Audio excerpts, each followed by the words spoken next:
بسم الله الرحمن الرحیم. عایشه رضی الله تعالی عنها فرمایي وایي وخت زه په کور کې ناسته ومه، یو مسکینه ښځه راله او دوه لورګانې یا لوڼه ورسره وې.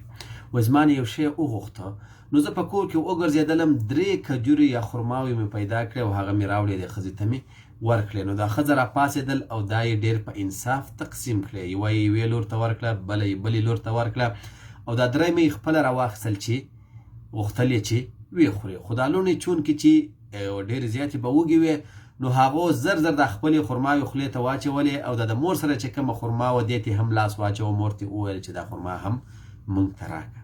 نو مور یې راپاڅېدل او دا خرما یې په منځ باندې دوه ځایه کړه او نیمه یې یوې لور ته ورکړه او نیمه یې بلې لور ته ورکړه.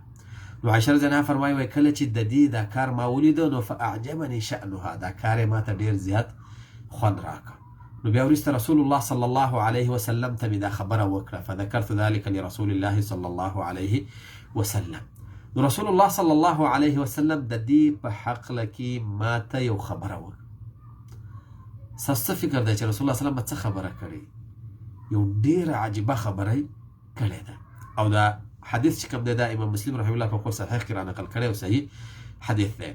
رسول الله صلی الله علیه وسلم وفرمایل چې ان الله یقینا الله رب العالمین اوجب لها واجب کدی خزته بها په دې یوه خرما باندې الجنت جنت. الله اکبر. په یوه خرما باندې د هغې دپاره جنت واجب کړ، یعنی دا به جنت ته خامخا ځي. د دې حدیث نه 3 فایدې موږ استنباطولی شو او دا فایدې ډېرې مهمې دي. که یې واورئ نو انشاءالله چې ډېرې فایدهمنې به درته تمامې شي. اوله فایده دا ده چې په دې دنیا کې چې ته ژوندی یې، اوس لا ته په دې دنیا کې یو زندګي کې ته کولی شې چې په یوه خرما باندې په 2 رکعاته لمونځ باندې په ډېر معمولي شیانو باندې د ځان دپاره جنت وګټې او د دوزخ نه ځان خلاص کړې. خو یو وخت داسې را روان دی که چیرته په هغه وخت کې بیا ته دا دنیا او په دې دنیا کې چې څه دي بلکې د دې دنیا سره بله دنیا دا ټول سره یو ځای کې ورکوې چې ما جنت ته بوځه یا مې د دوزخ نه خلاص که، نو ما تقبل منه الله رب العالمین فرمایي چې نه قبلیږي.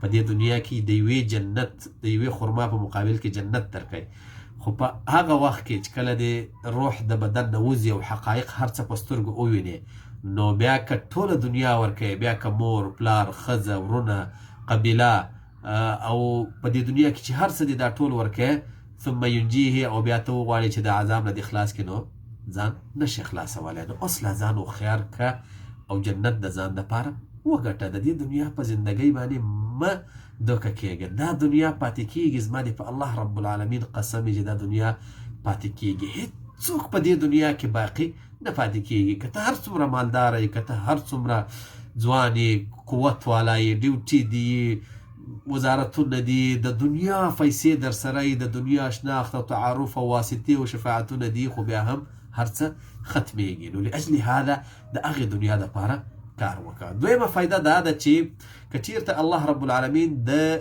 زامنو د نعمت نه محروم کړی او لوڼه یې درکړي او یا بلکل بچینه یې درکړي، نو ناامیده کېږه مه. کېدی شي چې په دې لوڼو کې الله رب العالمین ستا دپاره دومره غټ خیر ایښی لکه څنګه چې دغه ښځې ته ایښی او یا د دې بچو په نه ورکه کې کېدی چې دومره غټ خیر یې ستا لکه څنګه چې د دغې ښځې خیر و. نو لاجل هذا ناامیده کېږه مه. په خپل ښځه باندې ظلم مه کوه، هغې ته پیغورونه مه ورکوه. د الله رب العالمین نه یې غواړه که دې چېرته په بچو کې خیر و الله رایې کړي او که نه یې خیر نو الله د دې بدله موږ ته راکړي او بدله یې ستا دپاره د هر څه نه بهتره ده. درېیمه فایده دا ده او دا هم ډېره مهمه ده او هغه دا چې که ستاسو فکر یې د دې ښځې د دې قصې تقریبا 1400 کاله وشو، د 1400 کاله نه هم زیات وشو تقریبا. دې ښځې ته الله رب العالمین لوڼه ورکړې وه، زامن یې نه و ورکړې او ورسره مسکینه کړې وه ډېره زیاته، خو دې ښځې بیا هم صبر وکړو. نو د دې صبر فایده یې دا شوه چې خپله دا د مرګ نه وروسته چې کومه زندګي وه دا یې ټوله د ځان دپاره استراحت کړه.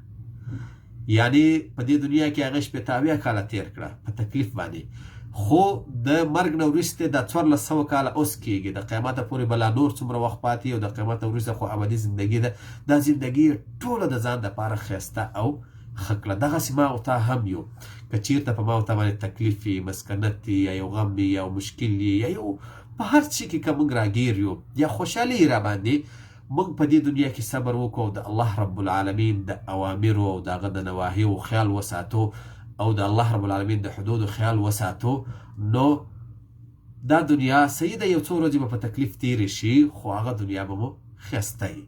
او که چېرته په دې دنیا کې یو څو ورځې صبر ونه کړې، نو په دې باندې پوه شه چې دا دنیا هسې هم تېرېږي. که ته صبر وکړې او که ونه کړې تېرېږي، نو هغه دنیا به دې بیا خرابوي. او هغه دنیا چې د چا خرابوي، نو هغه یقینا تاواني دی. الله رب العالمین دې موږ د هغه تاوان نه وساتي. دا دنیا خو هسې هم پاتې ده. و آخر دعوانا ان الحمد لله رب العالمین.